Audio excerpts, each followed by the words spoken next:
I never planned to say it right there at the dinner table, but the words tumbled out anyway. Mom, Dad, everyone, I'm gay. And Emilio isn't just my best friend, he's my boyfriend. The clatter of forks dropping was the only sound that followed, and in that moment, I knew our family vacation had just become the biggest mistake of my life. The ocean breeze drifting through the open windows of the Malibu beach house suddenly felt ice cold against my skin. My mother's wine glass froze halfway to her lips. My father's face turned the color of the sunset outside, a deep red that promised storm clouds. My sister Sophia blinked like she'd been slapped, and my older brother Alex just stared, his wife clutching their toddler a little tighter in her lap. Emilio sat beside me, his hand brushing mine under the table in silent support, but even he couldn't hide the slight tremble in his fingers. We had driven down from San Francisco 3 days earlier, the whole family piling into cars for our annual week at the beach house my parents rented every summer. It was supposed to be relaxing, barbecues, sunset walks, board games after dinner. I had rehearsed 1,000 different ways to tell them back home, but something about the golden California light and the way Emilio looked at me on the drive down made the secret feel heavier than ever. 2 years together, stolen weekends, quiet promises in the dark, and still I was hiding him behind the label of college roommate turned best friend. Tonight, after we'd all laughed over grilled salmon and shared stories about work, the words just broke free. The silence stretched until my father cleared his throat. Leonardo, this isn't funny. His voice was low, controlled, the same tone he used in board meetings when someone disappointed him. Mom set her glass down so hard the stem wobbled. Honey, you're tired from the drive. We can talk about this later. But there was no later. The vacation had only just begun, and I had lit the match. Sophia reached across the table, her eyes wide with something between shock and curiosity. Wait, you and Emilio? Like, together? Alex pushed his chair back, the scrape loud against the hardwood. You brought him here as your boyfriend and didn't tell us? What the hell, Leo? Their reactions hit like waves crashing on the beach outside, each one pulling me under a little deeper. Emilio squeezed my hand openly now, his dark eyes steady on mine, reminding me why I had chosen this moment. I had spent 27 years swallowing who I was, and tonight I was done choking on it. But as the questions started flying, how long? Why now? Are you sure? I felt the first cracks forming in the foundation of everything I thought I knew about my family. Dad stood up abruptly, muttering something about needing air, and slammed the sliding glass door behind him. Mom's eyes filled with tears. She tried to blink away. I had expected anger, maybe denial, but not the raw pain that twisted her face. Sophia kept glancing between me and Emilio like we were characters in a movie she couldn't pause. And Alex just looked betrayed, as if I had personally attacked the family name he worked so hard to uphold at his law firm. The evening that had started with laughter now crackled with unspoken accusations. Emilio leaned in close, his voice soft enough for only me to hear. You did it, Leo. Whatever happens next, you did it. His words gave me strength, but they couldn't stop the dread pooling in my stomach. This was only the beginning, and the week ahead stretched out like an uncharted ocean, full of hidden currents that could pull us all under. Outside, the waves kept rolling in, indifferent to the earthquake I had just triggered inside our rented paradise. I stared at the half-eaten plates, the candles flickering in the breeze, and wondered how many more dinners we would share before everything changed forever. My heart pounded with a mix of terror and relief so sharp it hurt. I had finally spoken my truth, but the price was already unfolding in the eyes of the people I loved most. And Emilio, the man who had taught me to stop hiding, sat beside me ready to face whatever came next. Together. The night air grew heavier, carrying the salt of the sea and the weight of decisions I could never take back. By morning the tension had thickened into something you could almost touch. I woke to the sound of my father's voice carrying from the kitchen, low and intense, arguing with Mom about how long this has been going on. Emilio was already up, making coffee like it was any other day, his calm presence the only anchor in the storm. We hadn't slept much, whispering in the guest room until the sky turned pink over the Pacific. "They need time," he kept saying, but I could see the worry etched in the lines around his eyes. He was 30, a high school history teacher who faced teenagers every day with patience I envied. Yet even he looked shaken by the fallout from last night. Downstairs, Sophia was the first to approach me on the deck overlooking the beach. She hugged me tight, her voice muffled against my shoulder. "I'm not mad, Leo. I'm just surprised. You always dated girls in high school. Or at least pretended to." Her honesty stung less than the pity in her tone. I pulled back, forcing a smile. "I was pretending to a lot of people, Soph, including myself."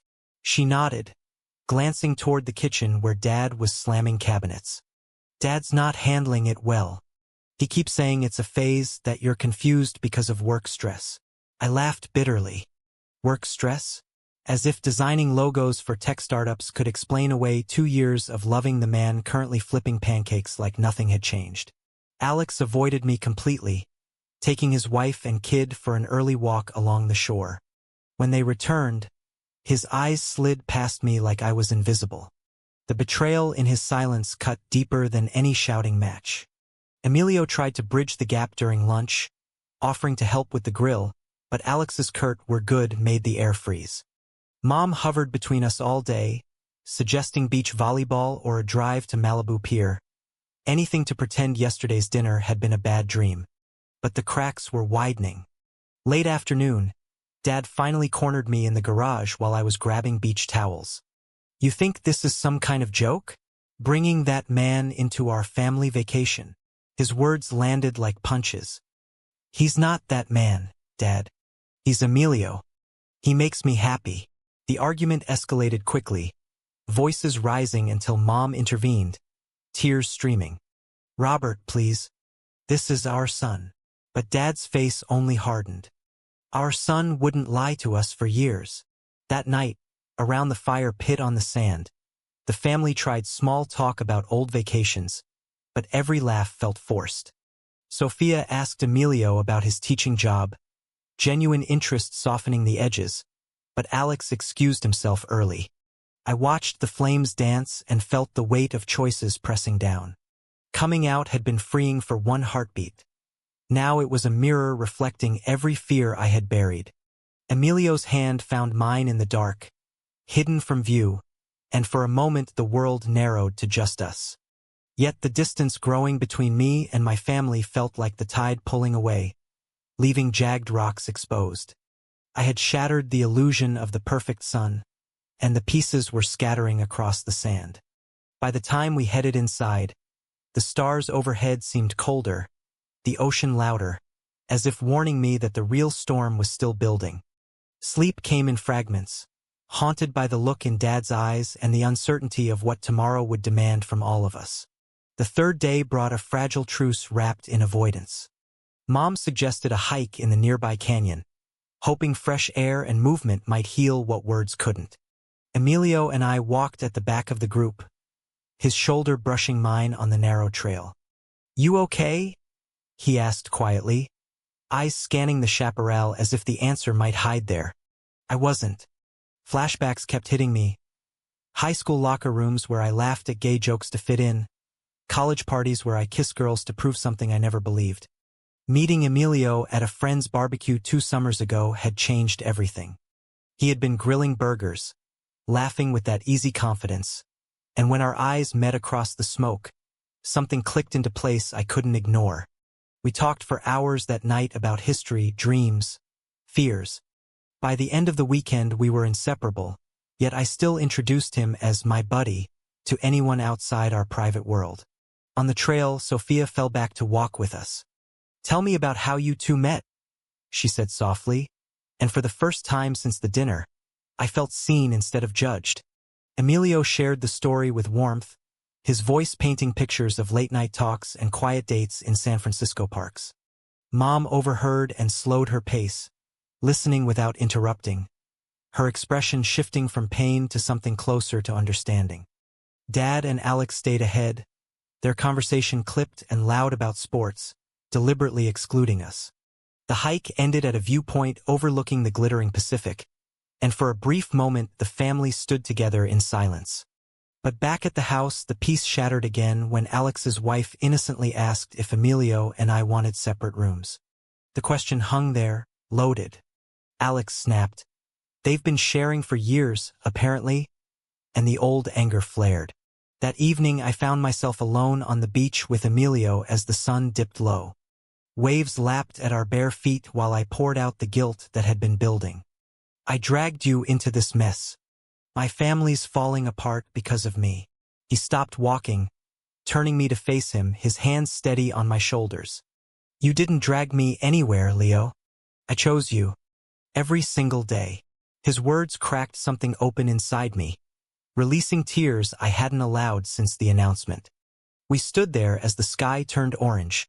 Two men who had built a life in secret now forced into the light. Later, back at the house, Mom pulled me aside in the hallway. I love you, no matter what, she whispered, but her voice trembled with uncertainty. Dad watched from the living room, arms crossed, saying nothing. The misunderstandings kept piling up. Alex accused me of ruining the vacation for everyone. Sophia defended me awkwardly, and the toddler sensed the tension, crying more than usual. Sleep that night brought dreams of childhood summers at the same beach, before I knew why I felt different. Waking to the sound of the ocean, I realized the internal war I had fought for years was now external, demanding choices I wasn't sure I could make. Emilio's steady breathing beside me reminded me of the love worth fighting for, but the family I had always relied on felt farther away than the horizon. The vacation was halfway over, and the real test was only beginning. By day, for the small misunderstandings had snowballed into open confrontation. Alex cornered Emilio on the patio while I was inside helping with dishes. I walked out just in time to hear my brother's raised voice. You think you can just waltz in here and turn my little brother into something he's not? Emilio stood tall, voice calm but firm. I didn't turn him into anything, Alex. He's always been who he is. I just gave him the space to admit it. The words should have felt validating, but watching my brother's face twist with betrayal hit harder than expected. Alex had always been the protector, the one who taught me to throw a football, the straight-laced lawyer who never questioned his own path. Now he saw me as broken and Emilio as the cause. I stepped between them, heart racing. Back off. This isn't his fault. The argument spilled into the living room, drawing everyone in. Dad sided with Alex immediately, muttering about influences and choices. Mom tried mediating, her hands shaking as she poured iced tea no one drank. Sophia sat on the couch, phone forgotten, eyes darting between us all. The pressure from outside the family added another layer. A neighbor couple stopped by for drinks that afternoon, old friends of my parents from previous summers. When Dad introduced Emilio as Leonardo's friend from the city, the knowing glances and awkward silences made my skin crawl. Later, alone in our room, I paced while Emilio sat on the bed. I feel like I'm losing them one by one, I confessed. He pulled me down beside him, his touch grounding. You're not losing them. They're losing the version of you they invented. His insight cut through the fog, but it didn't erase the ache. That night we all tried a board game to reset, but every roll of the dice carried unspoken resentment. Alex's wife whispered something to him that made him glare across the table at us. The toddler knocked over pieces, and for once the chaos felt like relief. Flashbacks flooded me again. Family Christmases where I brought fake girlfriends, holidays where I smiled through questions about settling down. Emilio had never asked me to hide, but I had chosen safety over honesty until now. The next morning brought a new blow. Dad announced he was cutting the vacation short by 2 days. Too much drama, he said, eyes avoiding mine. Mom protested weakly, but the decision stood. Emilio suggested a private walk to clear my head, and on the beach we talked about the future, whether to fight for reconciliation or build our own life apart. Whatever you decide, I'm here, he promised, and in that moment I saw the man who had become my home. Yet the society around us pressed in too. whispers from locals at the pier, curious stares at the grocery store. The week that was meant for bonding had become a battlefield of identities, and I was caught in the crossfire, forced to weigh love against blood in ways I never imagined. The sun beat down relentlessly, mirroring the heat of emotions that refused to cool. The crisis peaked on the fifth evening when Dad issued an ultimatum after another tense dinner. If you want to keep living this way, fine. But don't expect us to pretend it's normal. The words landed like a slap, echoing off the walls of the beach house. Mom gasped, Sophia's eyes filled with tears, and Alex nodded in grim agreement. I stood up slowly, chair scraping, feeling every year of suppressed truth rise in my throat. This isn't a way of living, Dad. This is who I am. Emilio is who I love. The room erupted. Accusations flew. Selfishness, deception, family embarrassment. Emilio stayed silent beside me, his presence a quiet fortress. But I saw the pain flicker across his face when Alex suggested I had been recruited. In that moment, something inside me broke and rebuilt stronger. I turned to Emilio, voice steady despite the chaos. We're leaving tomorrow. I won't force this on anyone. The decision was a sacrifice, raw and immediate, but it felt like the first truly free choice I had ever made.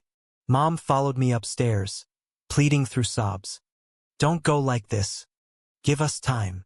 Her hug lingered, full of the unconditional love I had always known but now questioned. Sophia slipped me a note later. I'm proud of you. Text me. Even Alex's wife offered a quiet, I'm sorry, in the hallway. But Dad remained stone-faced by the fireplace, staring into the flames as if they held answers he couldn't find. Emilio and I packed in silence that night, the ocean's roar mocking our heavy hearts. We sat on the deck one last time, his arm around me as stars wheeled overhead. You sacrificed the vacation for us, he said softly. No, I replied. I chose us over the lie. The psychological weight lifted slightly with the admission, yet the grief for my fracturing family pressed down hard. Sleep evaded me, memories replaying. Childhood laughter, teenage secrets, adult hiding, all converging here on this California shore. The next morning, the goodbyes were brief and awkward. Dad shook my hand stiffly, no eye contact. Mom clung a moment longer. As we loaded the car, Emilio paused, looking back at the house. They might come around, he offered. I nodded, but doubt lingered. Driving north along the Pacific Coast Highway, the ocean sparkling to our right, I felt the shift happening inside me. The boy who had hidden was gone. The man emerging carried scars but also clarity. Emilio's hand rested on my knee, a silent promise that whatever came next, we faced it together. The family vacation had shattered illusions, but in the wreckage I found pieces of myself I never knew existed.